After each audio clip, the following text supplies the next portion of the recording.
नमस्कार। अब तक आपने सुना, नन्हे शिशु अनेक को गोद में लिए पालकी में सवार हो माँ राम बेटी जी अकबरपुर के लिए रवाना हो गई। घर का सूनापन तो जैसे सारी रौनक अकबरपुर को साथ में विदा कर निस्तब्ध निशब्द सा हो गया था। अब आगे। अकबरपुर हवेली के मुख्य द्वार से ही चौक पुराकर स्वागत की तैयारियां हो चुकी थी। सुंदर फूलमालाओं से सजी हवेली नन्हे शिशु के स्वागत में प्रतीक्षारत थी। श्री देवीराम जी के परिवार स्वागत की तैयारियों की परंपराएं निभाते हुए प्रतीक्षारत थे। मुख्य द्वार पर खड़ी बग्घी से उतरते हुए पिता लक्ष्मी नारायण शर्मा जी और पालकी से पुत्र संग माँ रामबेटी जी को तिलक लगाकर न्योछावर करती हुई स्त्रियों ने हवेली में भव्य स्वागत के साथ अपने नन्हे शिशु अनेक को गोद में ले लिया।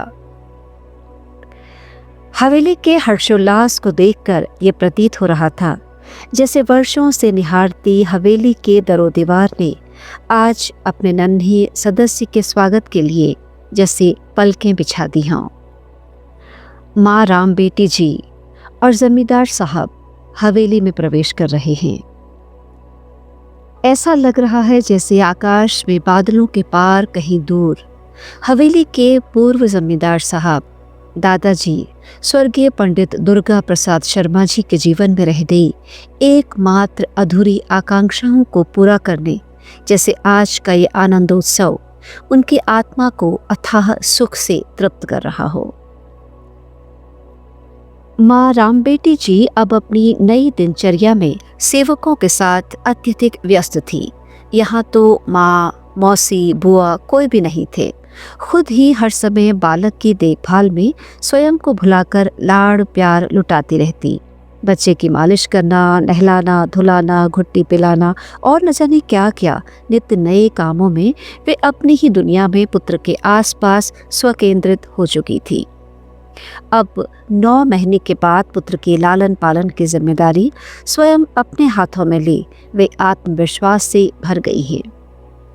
इसी बीच बादामबास से एक संदेश वाहक आया है कि मायके में बहन कपूरी देवी की शादी तय हो चुकी है। खुशी से बड़ी बहन के पैर जमीन पर नहीं टिकते। विवाह की तिथि भी तय हो चुकी है। नन्हे बालक को साथ ले जाने की तैयारी और कल्पनाओं में डूबी वे पति के साथ नए उत्सव के स्वप्न लोक में खोई न जाने क्या क्या सपने बुनने लगी हैं। विनम्र, कर्तव्यनिष्ठ और समर्पित सेवा भाव लिए दामाद लक्ष्मी नारायण शर्मा जी ज्येष्ठ पुत्र की भांति कई प्रकार से सहायता करते हुए अपने ससुर साहब के आत्मविश्वास को हौसला देते हैं।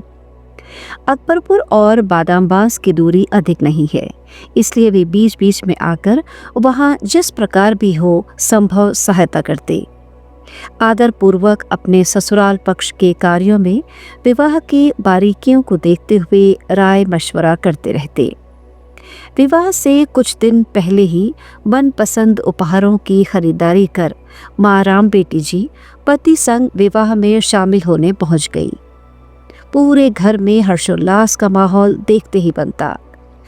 विवाह बादामबास गांव के पास ही एक संभ्रांत परिवार में तय हुआ था। भव्य तैयारियां की गई थी। अतिथियों के ठहरने की व्यवस्था, वस्त्र, उपहार सभी कुछ सुव्यवस्थित रूप से आयोजित किया गया था। दुल्हन बनी कपूरी देवी तो अद्वितीय शोभा से सकुचाती, झिलमिलाती लाल रेशमी लहंगे ओढ़नी में देवी जैसी लग रही थी। तभी ढोल नगाड़ों के साथ बारात आ पहुंची। भव्य स्वागत हुआ। शुभ मुहूर्त में कन्यादान और अन्य रस्मों से विवाह संस्कार पूरा हुआ और सुबह हो गई। सभी रीति रिवाजों और रस्मों के साथ नवविवाहिता कपूरी देवी अपने पति के संग विदा हो गई। सजल नयनों से उसे सुखपूर्वक विदा कर सब अपने अपने घरों को लौटने लगे। कुछ समय रहकर रामदेवी जी भी पुत्र अनेक संग वापस अकबरपुर लौट आई। मित्र देवी राम जी और अन्य विश्वास पात्र सहायक मित्रों के साथ जमींदार साहब लक्ष्मी नारायण शर्मा जी अपने कार्यों की रूपरेखा को भली भांति समझ चुके थे। लगभग 20 गांवों की सामाजिक तथा ग्रामीण भूमि व्यवस्था और कर संबंधी समस्त जानकारियों की बारीकियों के बारे में उनका उद्देश्य स्पष्ट था। वहीं देवीराम जी के पारिवारिक सदस्यों का हवेली में एक परिवार और घर की तरह आत्मीय संबंध बनाकर रहना सभी के लिए जैसे आदर्श मित्रता का उदाहरण थी। अधिकांश समय जमींदारी के कार्यों और साधना में व्यतीत होता और कुछ वक्त पुत्र अनेक की बाल लीलाओं के सुमधुर संसार में खोकर वे स्वयं भी बालकपन अनंत सुख से परम आनंदित रहते। पत्नी रामबेटी जी भी आत्मविश्वास से भरी हुई पूर्ण कर्तव्य परायणता के साथ अपने कार्यों में निष्ठापूर्वक समर्पित रहती। पुत्र के लालन पालन में माता पिता दोनों ही अपने दायित्वों के प्रति पूर्ण सजगता से हर बात का ध्यान रखते। बादामबास गांव में छोटी बहन कपूरी देवी का ससुराल पास ही में था, इसलिए वे प्रायः मायके आकर सबसे मिल लिया करती थीं, जिससे घर में आनंद बना रहता। उस दिन माँ रामदेवी जी को किसी काम से अपने मायके आबू जाना था। छोटी बहन कपूरी देवी भी उस दिन मायके आई हुई थी। दोनों सारी तैयारियां कर ननिहाल आबू की ओर रवाना हो गए। घर से रेल मार्ग तक कुछ रास्ता पैदल जाना होता है, इसलिए दोनों माँ बेटी पैदल चलते हुए जा रहे थे। अचानक माँ को कुछ घबराहट और बेचैनी सी महसूस होने लगी। कपूरी देवी जल्दी से माँ को आंचल से हवा देने लगी, फिर पास के एक टीले नुमा स्थान पर बैठाकर हाथ पैर सहलाने लगी, पर माँ बैठ भी नहीं पा रही थी और बेहोश होकर गिर पड़ी। राह चलते लोग रुक गए, पास आकर अपनी अपनी ओर से सहायता करने लगे। किसी वयोवृद्ध पथिक ने कलाई उठाकर नब्ज देखी तो स्तब्ध रह गए। माँ की नब्ज थम चुकी थी। आंखों में झांक कर देखा तो वे निष्प्राण थी। तो क्या माँ इस संसार से विदा ले चुकी थी इस तरह अचानक? कपूरी देवी वहीं पर बदहवास सी होकर रो रो कर माँ को पुकारती रही। किसी ने घर को संदेशा भिजवाया, फिर आपसी सहायता से माँ के मृतक शरीर को घर वापस ले आए। इस अप्रत्याशित संताप से सारा घर स्तब्ध था। ऐसा कैसे हो सकता है? अभी तो तैयार होकर मायके के लिए निकली थी, पर अब ये अनर्थ घटित हो चुका था। बुआ की गोद में 1.5 वर्षीय शांता जोर जोर से रोए जा रही थी। उसे क्या खबर थी कि आज उसके सिर से माँ का साया ही उठ चुका है। जिसने जहाँ इस अप्रत्याशित अविश्वसनीय घटना को सुना, दौड़ा चला आया। अकबरपुर से पुत्री राम बेटी जी भी पुत्र अनेक को लिए पति के साथ आ पहुंची। आज ये कैसा अनर्थ हो गया था?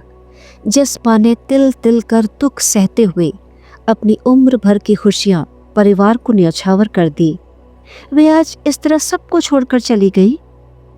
माँ क्या सचमुच नहीं रही? इस हृदय विदारक दृश्य को देखकर हर किसी का हृदय पसीज गया। हर कोई स्तब्ध था, पर होनी थी, हो चुकी थी, कौन टाल सकता है। बड़ी पुत्री ने हिम्मत कर खुद को संभाला। दामाद लक्ष्मी नारायण पुत्रवत अपने पिता स्वरूप ससुर जी के साथ खड़े हो हिम्मत बंधाते रहे, जबकि स्वयं परम योगी और संत स्वरूप में वे जानते थे कि उनकी भूमिका का यह समय इसी तरह पूर्ण होना था। अपनी साधिका पुत्री के साथ साया बनकर हौसला बढ़ाते हुए वे भी परम पुण्य की भागी बनी थी, और सब कुछ आंखों के सामने कटु सत्य की तरह वैसे ही घटित होता रहा जैसे विधाता ने रचा हो। माँ इस संसार को छोड़कर दूर चली गई, बहुत दूर, सदा के लिए। घर और परिवार को सांत्वना देने के लिए बड़ी पुत्री रामबेटी जी अपने पुत्र अनेक सिंह के साथ कुछ दिन मायके में ही रुक गई। पुत्र अनेक और छोटी बहन शांता के साथ सभी का मन बहल जाता। समय की सच्चाई चाहे कटुता से भरी हो या अमृतमय, स्वीकारनी तो पड़ती ही है। पुत्री राम बेटी जी को भी अब अकबरपुर लौटना था। पुत्र अनेक के साथ बहन शांता की भी सही परवरिश हो जाए, ऐसा सोचकर माँ राम बेटी जी पिता से आज्ञा लेकर बहन शांता को भी साथ लेकर अकबरपुर लौट आई।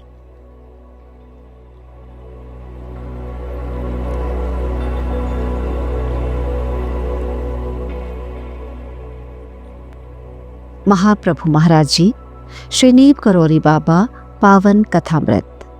आज का प्रसंग यहीं तक।